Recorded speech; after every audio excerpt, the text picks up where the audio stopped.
Hello guys! Welcome to my YouTube channel! Here's good morning. Ito, gising ko lang. Medyo na-late ako magising kasi ayan, puro sa lumpas. Sa braso ko. Maintindihan kong ayoko inuman ng gamot.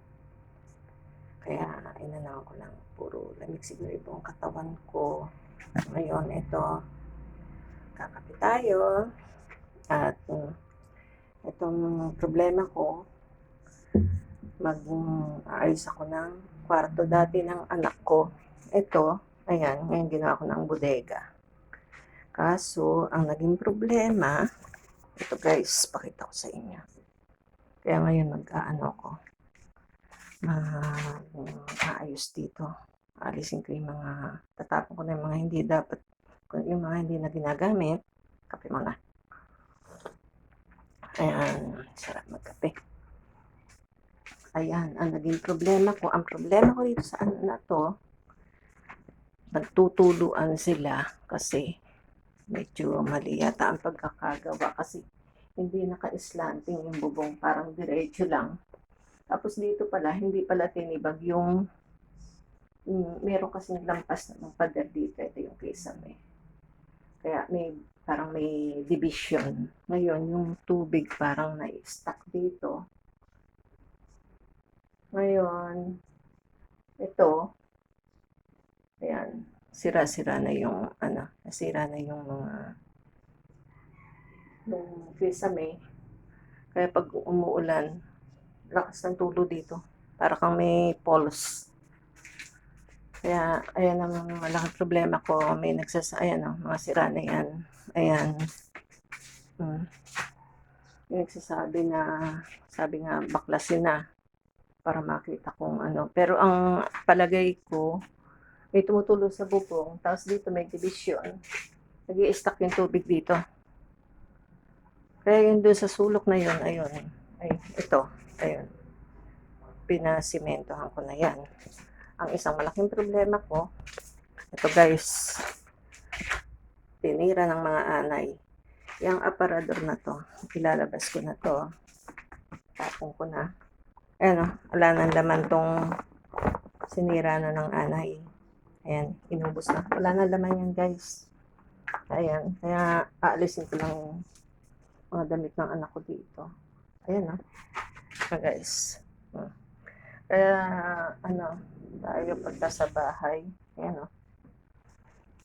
Kailangan i-check natin mabuti kung kasi talagang mabilis ang anay. Ayan o, dinali na yung mga damit ng anak ko. Talagang ang bilis nilang dumami. Nung na-spray ko yan. Ito, ayan o. Ng anay. Sa anak ko, mga pambiyahin ng anak ko, ayan. Dinali na ng anay. Okay, ayan. Puro anay na sila na. Kaya ito, labas ko muna. Dami ng anay guys. Naku, talagang iyan ang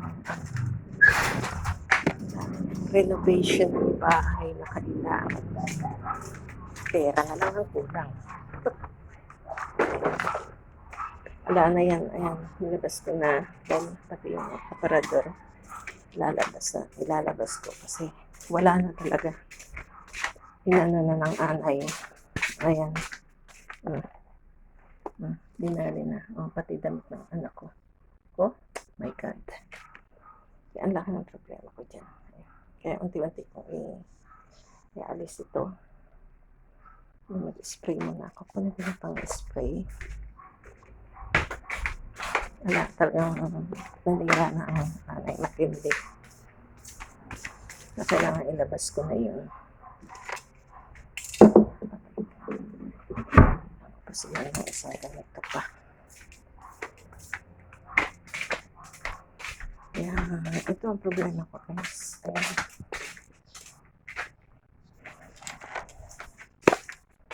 Hindi ko alam saan ko sisimulan. Sa dami.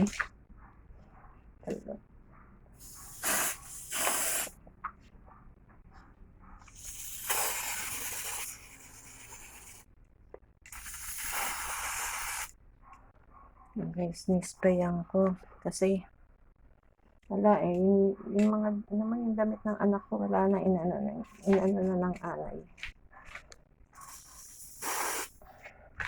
Pwede ko nag-spray ako sa ano, magkamit-lagyan ng dito sila. May anay. Dito muna siguro itong spray pala ako ng dito yung kape ko.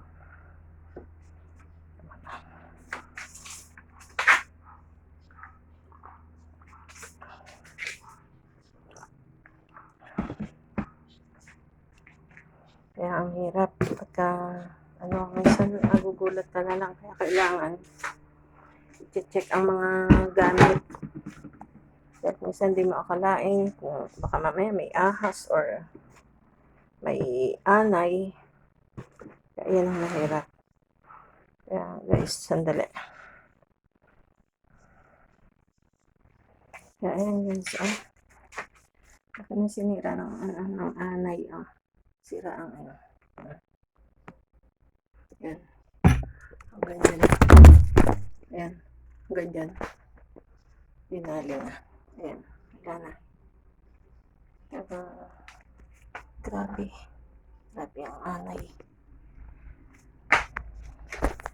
Ang dami sinirang damit. Ayan. Ang damit na yan, puro butas. Ito medyo naisalba. Naging okay. Tsaka yung mga nakahanger. Naisalba ko.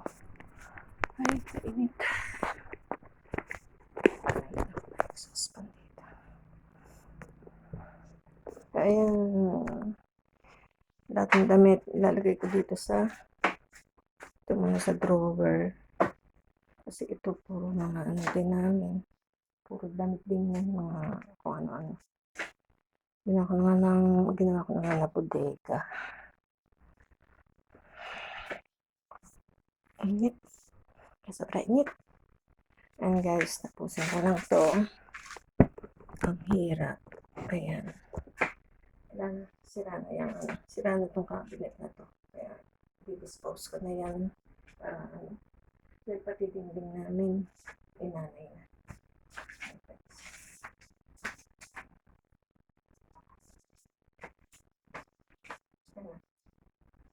Okay.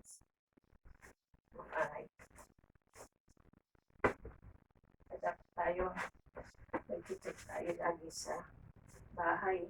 Lalo na yung may mga puno. Mga puno ng mangga. Kasi ang anay, mabilis silang magawa ng daanan.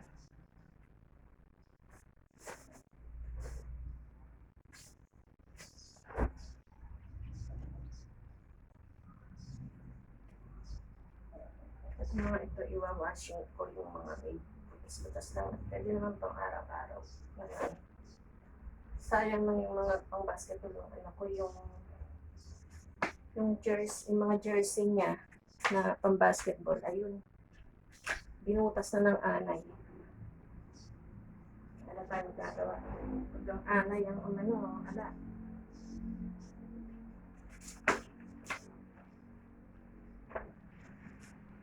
Dapat talagang bago magpatayo